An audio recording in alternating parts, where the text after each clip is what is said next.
Selamat sejahtera rakyat Malaysia, kembali lagi bersama channel ini untuk melaporkan berita terkini mengenai isu semasa politik Malaysia. Saksi tidak curiga dana besar diterima akaun Najib dari sumber tidak sah. Bekas pegawai Ambing memberitahu Mahkamah Tinggi hari ini beliau tidak mencurigai dana dengan jumlah yang besar diterima Datuk Seri Najib Razak pada tahun 2011-2012 datang daripada sumber tidak sah kerana ia dimasukkan dalam akaun Bank Perdana Menteri. Saksi pendakwaan ke-41 Joanna Hioh yang ketika itu bertugas sebagai pengurus perhubungan Ambing yang bertanggungjawab menguruskan akaun Najib berkata beliau bagaimanapun mungkin tidak mengetahui dengan lanjut mengenai sumber wang itu. Joanna yang menjawab soalan peguam bela Tan Sri Muhammad Safi'i Abdullah pada sesi pemeriksaan belas berkata beliau juga tidak berasa teragak-agak bahawa wang keberkenaan yang dimasukkan dalam dua akaun pribadi Najib adalah daripada sumber sah. Saksi itu berkata walaupun tiada berasa sanksi mengenai sumber dana berkenaan, beliau masih meminta pengesahan daripada ahli penjagaan John Law atau pemegang mandat akaun Najib iaitu Ketua Pegawai Pelaburan One Malaysian Development Berhad Nik Faizal Arif Kamil mengenainya. Mereka memberitahu ia adalah hadiah dan ada surat sokongan berhubungan dana itu, katanya.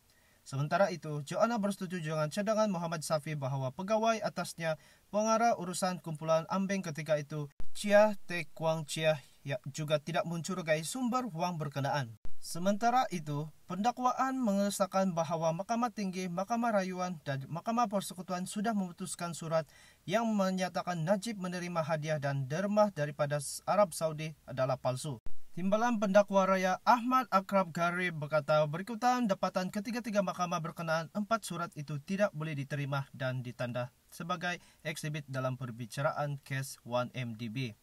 Dokumen palsu tidak boleh diterima sebagai bukti di mahkamah, katanya.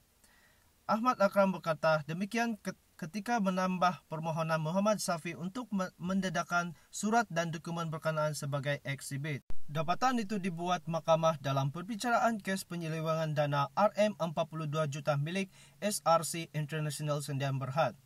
Dalam pembicaraan sebelum ini, peguam bela Najib mengemukakan surat hadiah yang menyatakan bahawa Najib dijanjikan hadiah wang tunai oleh kerabat diraja Arab Saudi yang juga bekas Gubernur Provinsi Madinah Abdul Aziz bin Majid Al Saud sebagai menghargai peranan bekas Perdana Menteri itu.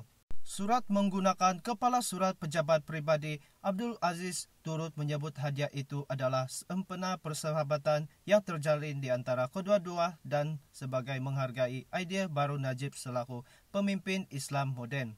Perbicaraan di Mahkamah Hakim Datuk Colin Lawrence Square bersambung esok. Dan itulah adalah berita hari ini. Terima kasih kerana sentiasa bersama dengan channel ini untuk mendapatkan berita terkini mengenai isu semasa politik Malaysia. Terima kasih.